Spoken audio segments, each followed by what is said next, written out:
This for me was one of the best Constantine films that I've seen. Why? Because it bridges that graphic novel comic book style with the exorcism movies that we are used to. This, and when I mean Constantine, I don't mean the main character is actually Constantine. I mean, this feels like a very much grounded Constantine character. It feels like a Constantine character if Constantine was in the real world and was a real person. The movie is based on a real individual. I think he's called Gabriele Amorth back in the 80s. And it's interesting that you feel like at some point, you feel like, especially the third act, you feel like that this could have been a really good comic book movie.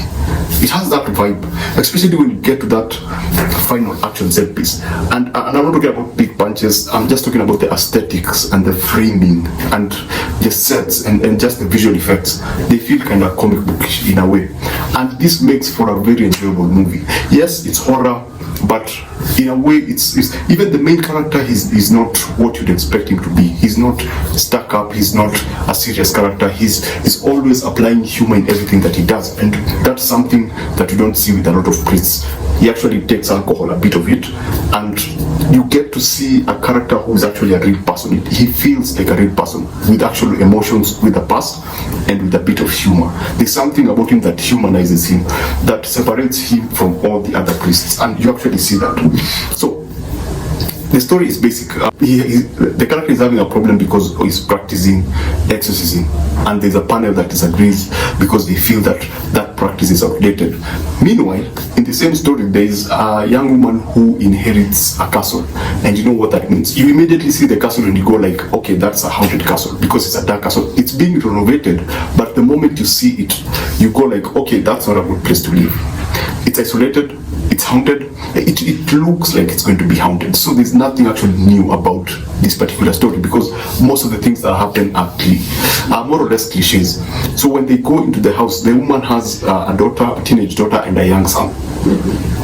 Again, cliche, you know who's going to be possessed. It's either the teenage girl or it's going to be the young boy, but they do something smart about it. I'm not going to spoil. They do something very interesting with how the possession happens within these two particular individuals. So when it comes to framing, as I said, the castle looks beautiful. The building looks very, very beautiful.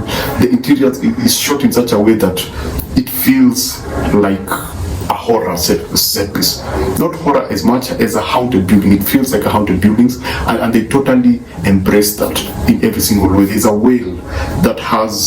There's a particular whale that has a certain vibe about it, and it's very, very creepy. It's very unsettling, and that just brings out the atmosphere. And I think this is what the director was going, the atmosphere of that horrific sense of where these people are going to live. Now, after they move in and the possession happens, so Russell Crowe, who is in Italy, is called, this castle is in Spain. So Russell Crowe from Italy, he comes to Spain with a nice scooter, and then he has to do the exorcism. Now he thinks that this is just another generic exorcism where you do the normal thing and the demon leaves and gets into an animal and whatever, but he realizes that this has more to do with this particular demon.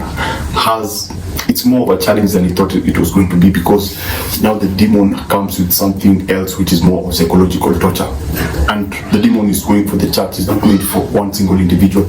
So you get the sense, for me, the psychological terror about this film made me uncomfortable, rather than, they're obvious, the haunting, the scary moments, those are a bit obvious, but when now the demon starts going into the psychology of Russell Crowe and the other person and digs into their past, and we see the kind of people that they are or they were in their past, it introduces something else, which is psychological torment in a way, not like all of us, just light psychological torment that I don't see in a lot of exorcism movies. Now, the kid, for me, everyone's performance was awesome. Everyone's performance was fantastic, but the little boy for me was outstanding because he plays a possessed individual, and how he's able to bring it is, I think the word to use is convincing. He convinces you that he is possessed, and what they were able to do with his general look for me was pretty impressive. There's some gnarly things that happen with the kid, especially there's something that he comes out of his oh man, that was gruesome, but again, it plays into the story. And the director here, interestingly enough, was able to tie the antagonist to the protagonist using the possession factor. He was able to tell us more about Russell Crowe character using this possession of the child. I think that idea of blending what was happening and this other person made us understand Russell Crowe character way better. Russell Crowe doesn't do this alone, he does that with another priest, and it just generates a very interesting story. Now, they do the generic thing of, if you know it's an exorcism movie, you know what's going to happen, and you know what's going to happen at the end. So they were able to subvert my expectation, and they were able to take it somewhere else interesting, where now it feels more like a comic bookish, a graphic novel ending. I'm not saying it's grand, it's grounded, but the way they were able to play with the atmosphere, with the effects, with the characters and other things appearing in them, it felt a bit comic bookish and graphic novelish, and I appreciated that, because that's, if you're in and you think you know how it's going to end, you don't know how it's going to end, because there are some crazy things that are introduced in the middle of the film that actually elevate the antagonist, to make you just look at the antagonist differently, and the history of that particular castle. It just elevates the story, it elevates the stakes. So is this worth your money? Yes, it's worth your money. You don't need to wait for it on stream.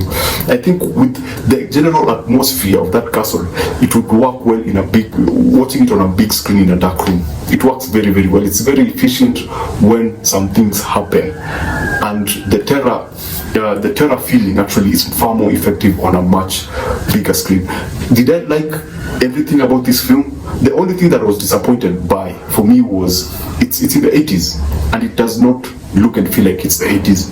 Yes, they tried in one or more two things, but I didn't buy that. I didn't feel like I was watching something from the 80s. It did not.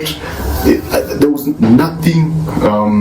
nothing significant that could give me the impression that they were in the 80s. It always feels like they were in the modern time. Apart from the castle, apart from that, I didn't buy that this was happening in 1987. You understand?